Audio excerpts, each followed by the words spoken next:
Jangan sia-siakan orang yang telah mencintaimu. Mungkin kini ia masih bertahan saat kau abaikan. Mungkin saat ini ia masih tersenyum kala kau rendahkan. Mungkin pula ia masih berkata baik-baik saja ketika kau tak henti menghina. Tapi rasa sakit itu ada batasnya. Ikhlas itu ada masanya. Jenuh itu ada waktunya. Dan kau hanya akan bisa menangis tersenduh saat dia memilih menerima untuk mengikhlaskanmu. Pergi meninggalkanmu karena untuk bertahan pun ia sudah merasa tak mampu. Sujudmu tak akan lagi berarti baginya, karena sakit itu telah membekas membakar ingatannya. Tunggu, aku tetap mencoba kokoh pada pendirian ini.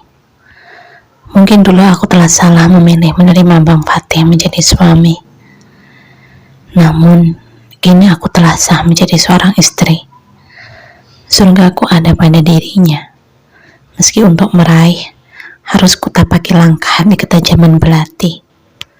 Aku tak boleh berhenti. Biarlah bumi terus mengolok, mencaci, ataupun memaki diri ini. Aku tak lagi mau peduli, karena tujuanku hanyalah ridho ilahi, juga ridho suami. Bukankah ada ribuan pahala yang akan aku dulang dari setiap perkataan mereka? Allah itu adil. Dia tidak pulas ataupun lalai. Lantas untuk apa aku harus risau pada makhluk ciptaannya? Meski nista ini harus kusandang hingga akhir hayat, sungguh aku rela sembari tak putus doa akan tercapainya Firdaus sebagai tempat tinggalku kelak di surga. Bukankah di dunia ini tak ada yang abadi? Lalu untuk apa aku harus menyimpan gelisah akan waktu yang terbatas ini? Sementara di rumah ini Mas Gezi masih berdiri kokoh, melawan segala keputusasaan, memintaku mundur, juga berhenti dari pernikahan ini. Kakak macam apa dirinya? Memintaku menjalankan apa yang telah dibenci Allah. Harusnya, sebagai seorang saudara dia sepenuhnya mendukung, agar aku istiqomah dalam ibadah sepanjang hayat ini. Mempersembahkan bakti terbaik pada suami, bukan malah memintaku membangkang pada dirinya. Entahlah apa yang tertanam dalam pikiran Mas Gezi hingga memintaku masuk dalam kubangan dosa. Mas, aku mohon, kini aku adalah seorang istri. Surgaku ada pada Bang Fatih. Jangan lagi kau datang kemari hanya untuk memintaku berhenti menjalankan apa yang telah menjadi kewajiban. Sekeras apapun kau memintaku pergi dari sini, sekuat itu pula aku akan mengukuhkan hatiku untuk pernikahan ini. Tolong, biarkanlah ku lanjutkan hidup ini sesuai anjuran juga ketentuan Allah. Pintaku melemah, memohonkan kelembutan hati sang kakak. Tak ingin lagi bersilat lidah pada orang yang sangat aku segani.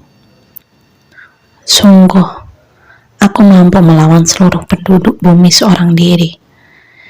Namun untuk menentang Mas Gezi, aku tak akan mampu meski dengan 1000 belati. Najwa, kau adalah adikku, saudaraku satu-satunya di dunia ini. Setelah kepergian Abah dan Umi, hanya dirimulah yang aku miliki, Najwa. Aku bersyukur dan sangat bangga pada dirimu. Bila dulu kau pun ikut pergi bersama mereka, mungkin aku akan menyusul kalian, entah apapun caranya. Lantas kini, apa kau sungguh berpikir akan kutinggalkan dirimu sendirian dalam kenistaan ini? Apakah kau sungguh mengira hidupku akan tenang melihatmu tenggelam dalam olokan dunia ini? Satu kata pun keburukan tentang dirimu tertangkap runguku. Saat itu pula hatiku tertusuk ribuan sembilu, Najwa, tutur Mas Gezi dengan suara gemetar. Dalam terdengar hembusan nafas beratnya sebelum kembali melanjutkan kata. Bukan hanya diriku, Naswa. Seluruh orang menghujatmu sebagai perebut suami orang, perusak kebahagiaan keluarga lain. Aku tahu kau mampu menghadapi ini sendirian dengan kekuatanmu. Namun, apa kau pikir aku akan setega itu berlalu membiarkan dirimu berjuang seorang diri? Tutur Mas Gazi lirih. Luruh terduduk di sampingku, lembut menatap dengan netra berkaca-kaca. Deras air mata ini berurai. Dia sungguh sosok kakak yang luar biasa. Dalam nafasku tersemat jasanya yang tak bisa kuabaikan begitu saja. Bahkan, mungkin aku tak akan sekuat ini bila tanpa peluhnya.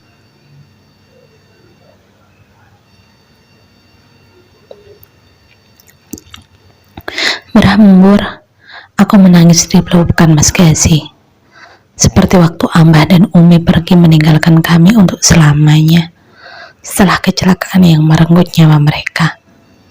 Sungguh, pedih ini hadir, nyata menyapa kerepak. Sungguh, pedih ini hadir, nyata menyapa kerapuhanku sebagai seorang hamba yang hanya mampu berpasrah pada apa yang telah menjadi ketentuannya, yang hanya mampu berserah kala takdir tak seindah prasangka. Tapi Mas, tetap saja aku tak bisa meninggalkan Bang Fatih dan menjalankan apa yang dibenci Allah hanya demi kemuliaan di mata manusia.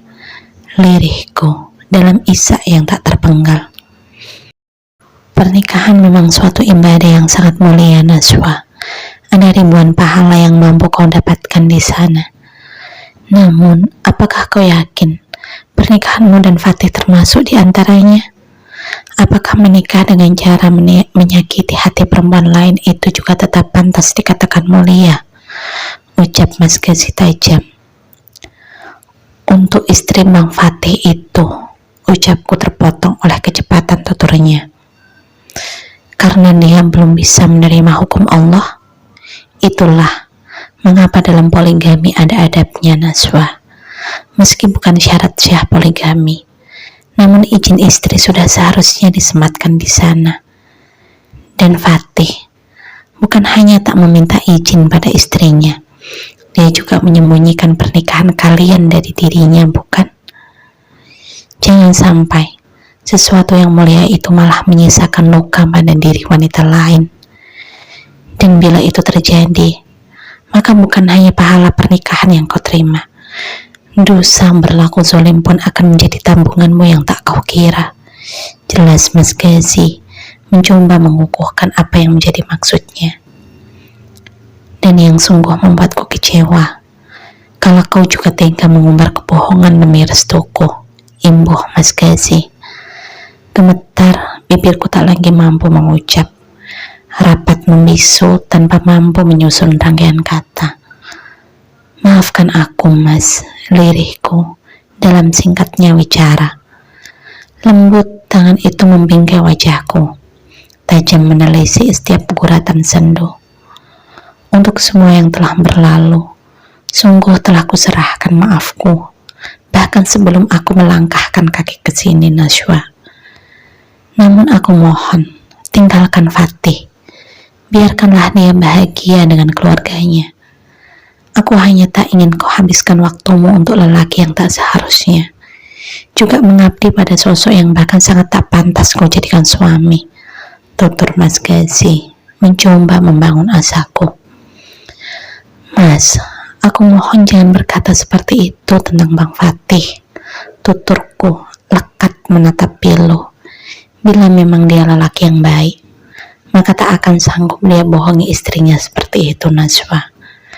Andai dia memang berakhlak mulia, maka akan dia tempuh poligami dengan cara yang baik pula. Percayalah, aku faham lelaki seperti apa suamimu itu. Ada jeda dalam tuturnya. Dalam keputusasaan, tak mampu lagi aku mengelak akan kebenaran yang coba dia perjelas. Tapi Mas, elakku masih belum bisa berdamai dengannya. Najwa, dengarkan Mas baik-baik. Terserah bila setelah itu kau tetap akan bertahan dengan keputusanmu. Mungkin aku tak berhasil mengemban amanah Abah dan Umi untuk menjaga dirimu, tuturnya tegas tanpa ragu. Mas, potongku mencoba menghentikan kalimatnya. Coba sebentar saja kau sisihkan segala ego-mu.